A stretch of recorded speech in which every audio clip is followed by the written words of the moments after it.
ওই আমার রান্নাঘরের পক্ষ থেকে শুভেচ্ছা জানাচ্ছি। আজকে দেখেন আমি 2টা মুরগির রান রেখেছি।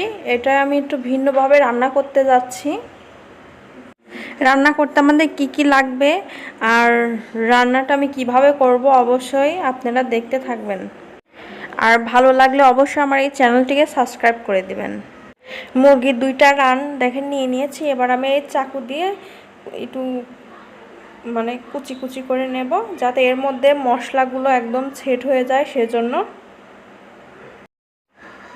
দেখেন সুন্দর করে আমি কুচি কুচি করে নিয়েছি। এরপর আমি ধুয়ে পরিষ্কার করে একদম নিয়ে নেব মাখানোর জন্য প্রথমে আমি শুকনা মরিচ বাটা নিয়ে নেব।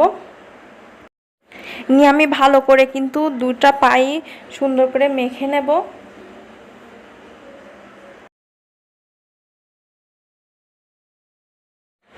ভালো করে আমি মেখে নিয়েছি। এরপর আমি লবণ দিয়ে দেব, হলুদের গুঁড়া দিয়ে দেব, ধনিয়ার গুঁড়া দিয়ে দেব 1 চিমটি, বাটা মশলা দিয়ে দেব জিরা বাটা, রসুন আর আদা আমি একসঙ্গে পেস্ট করে রেখেছি সেটাও দিয়ে দিচ্ছি। সব মশলা আমাদের দেওয়া হয়ে গেছে। এবার ভালো করে মেখে নেব। মেখে আমি 10 মিনিট রেস্টে রেখে দেব।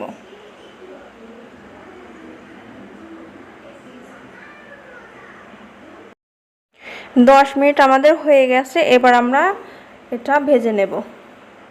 একটা ফ্রাই প্যান অলরেডি আমি বসিয়ে তেল গরম করে নিয়েছি। এবার একে একে রানগুলো দিয়ে দেব।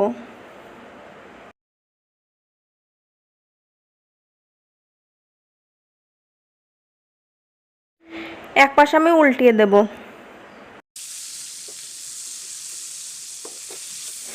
এক পাশ আমি উল্টিয়ে এবার ঢাকনা দিয়ে রেখে দেব।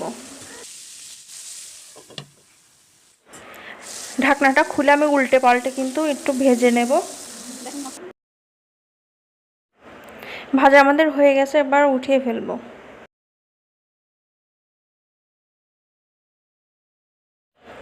এই তেলে আমি রান্নাটা করে ফেলবো। প্রথমে আমি পেঁয়াজটা দিয়ে দিচ্ছি। এবার আমি টমেটো দিয়ে দেবো। একটা টমেটো আমি পুরোটাই দিয়ে দিচ্ছি। ভালো করে ভেজে নিয়েছি। এর মধ্যে আমি এখন তেজপাতা দিয়ে দেব, 2টা দারুচিনি দিয়ে দিচ্ছি, 4টা ছোট এলাচ দিয়ে দিচ্ছি। ভালো করে নেড়েচেড়ে নেব। এখন আমি এর মধ্যে পানি দিয়ে দেব।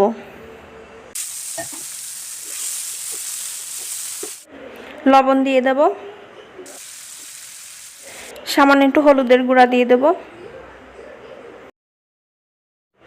লাল মরিচের গুঁড়া দিয়ে দিচ্ছি, 1 চিমটি ধনিয়ার গুঁড়া দিয়ে দিচ্ছি, আদা রসুন বাটার পেস্ট দিয়ে দিচ্ছি একসঙ্গে। মশলাটা আমি ভালো করে কষিয়ে নেব। জিরা বাটা দিয়ে দেব, আবারও পানি দিয়ে দেব।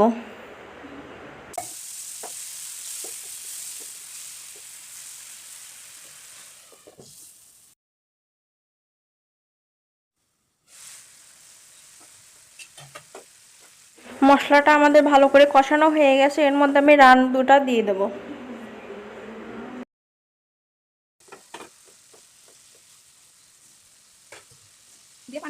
দিয়ে পানি দিয়ে দেব।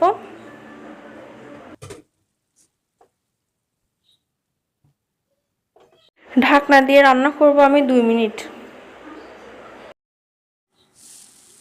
ভালো করে ঢাকনা দিয়ে আমি একদম কষিয়ে নিয়েছি। এবার আমি পানি দিয়ে দেব।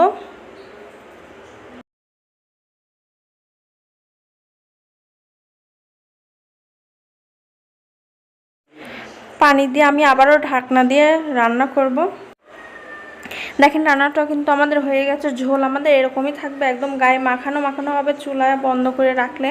এই রান্নাটি যদি আপনাদের ভালো লেগে থাকে অবশ্যই আমার এই চ্যানেলটিকে সাবস্ক্রাইব করে দিবেন। রান্নাটি বেশি বেশি করে শেয়ার করে দিবেন, লাইক করতে ভুলবেন না।